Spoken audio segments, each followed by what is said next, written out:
Alright, so today I want to make a video on this story that I've never really made a video on it. I've kind of talked about it a little bit, but I thought I'd make a video about it. And this is the bombings, the grenades, the everything that's going on in Sweden. And basically the gist of the story is that Sweden's having a lot of problems with the migrants or whatever you want to call them. And it's happening, stuff like this is happening, and basically, the National Bomb Squad has been called out to 30 blasts in the last 2 months, and 100 so far this year, which is more than twice the number as the same period in 2018.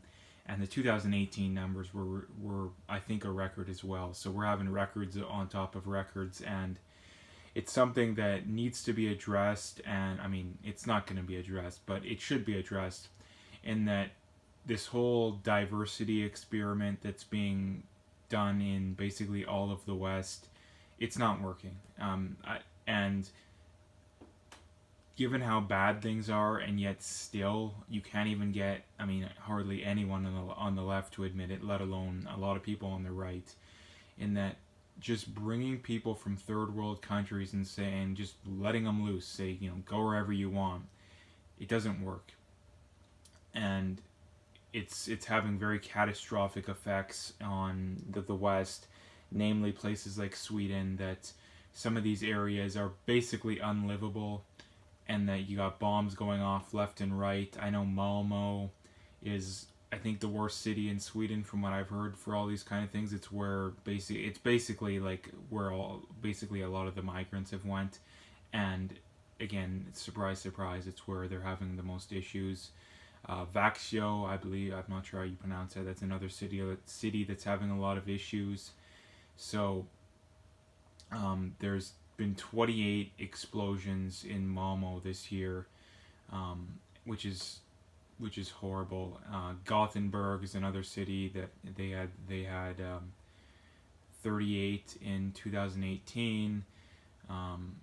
Yeah, like this stuff is it's becoming very, very, very crazy. And the first problem with this kind of stuff is that we got to get all these people that think that unlimited diversity is just the greatest thing ever. It isn't. Now, to make my position clear, I think we can have this kind of stuff, but on a very small scale.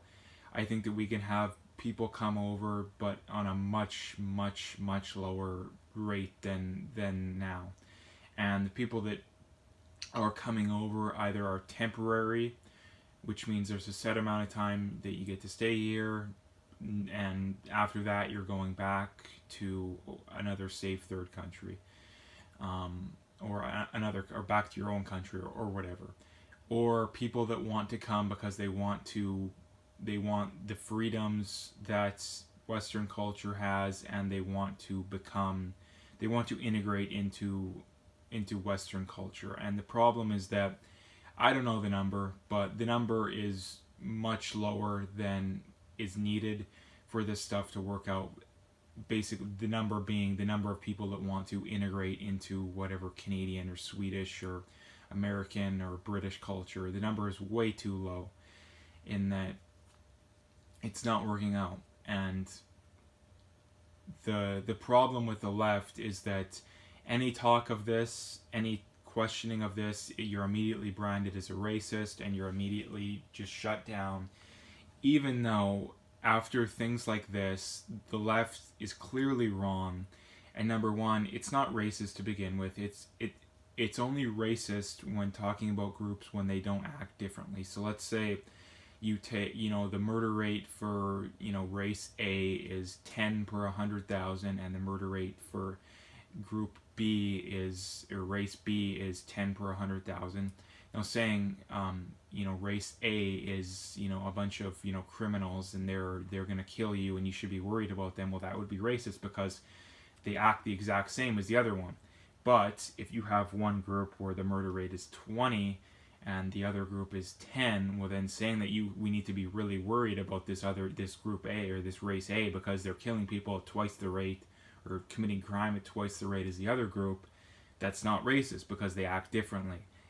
And the problem with the left is that they fundamentally either don't understand this, or they do understand it, but yet they care more about winning, or they care more about groupthink.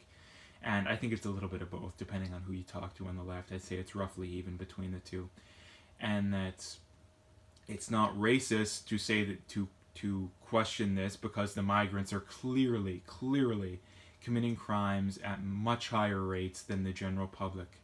I mean, rape in Sweden was, virtually non-existent before the whole migrant crisis. Now Sweden is routinely setting, rape records that, they've had record number of rapes and sexual assaults for like 2 or 3 years in a row now, and it's just not working out. So basically, take home point from this is that diversity is not our strength.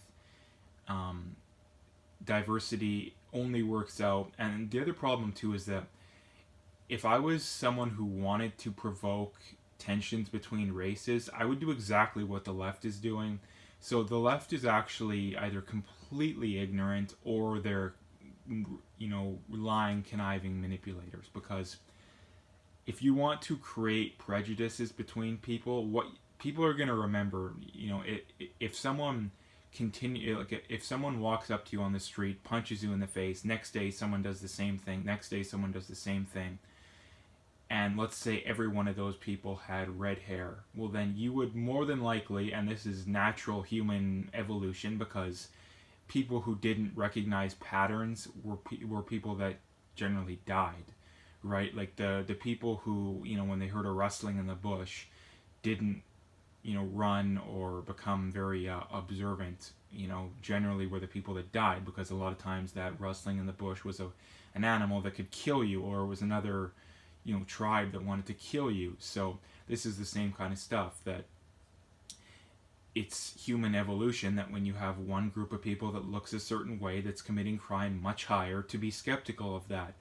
And the left is either completely unaware of this, or they are aware of it, and yet they're just trying to manipulate people so they can get votes. And I think it's a little more the latter. But if, like I said too, if these people weren't committing crimes and bombing each other and other people at a much higher level, then it would be racism. But it's not racism, because they act way differently. It's the same thing in the U.S. The migrants, they're using welfare much higher, which means tax dollars is going to people who haven't earned it in any way, shape, or form. If you're a citizen, well, you or your parents or your grandparents have paid into that system. If you're a migrant, you haven't paid into the system. You haven't earned any of that kind of stuff.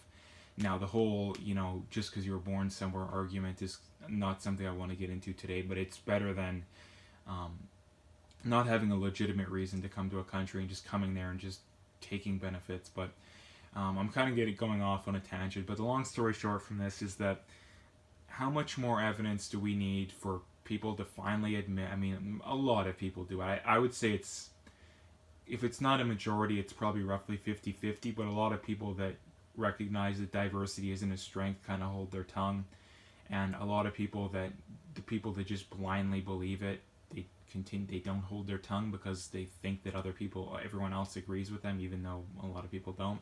But basically, take home story is diversity isn't our strength.